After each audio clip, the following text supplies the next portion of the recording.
এত গরম না, কি বলবো। রান্নাঘরে ঢুকলে আমার আরও বেশি গরম লাগে।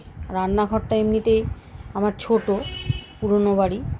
এবারে সেখানে যখনই রান্না করতে ঢুকি একদম স্নান হয়ে যায়। তো আজকে রান্না বাকি ছিল এই লাউ দিয়ে ডাল আর ইলিশ মাছের মাথা দিয়ে লাউয়ের তরকারি, শুক্তো টাইপের। তো এই দুটো করতে গিয়ে আমি তো আরও শেষ হয়ে যাচ্ছি।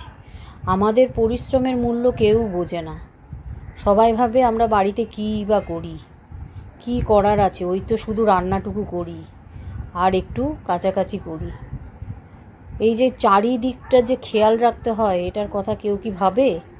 গোটা বাড়ির সমস্ত কিছু খেয়াল রাখতে হয়। কোথায় কি আছে, কোথায় কি রয়েছে, কোথায় কে খুঁজে পাচ্ছে না, এটা বার করে দাও, সেটা বার করে দাও। কেউ নিজে হাতে কোনো কিছু করতে পারবে না, সে আমাকেই সব কিছু দেখিয়ে দিতে হবে। তবু আমাদের প্রশ্ন ওঠে যে কী বা করে। আমরা চাকরি করি না বলে আমাদের পরিশ্রম হয় না। বাড়িতে যথেষ্ট কাজ থাকে আমাদের, তারপরেও বাইরের অনেক কাজ করতে হয়।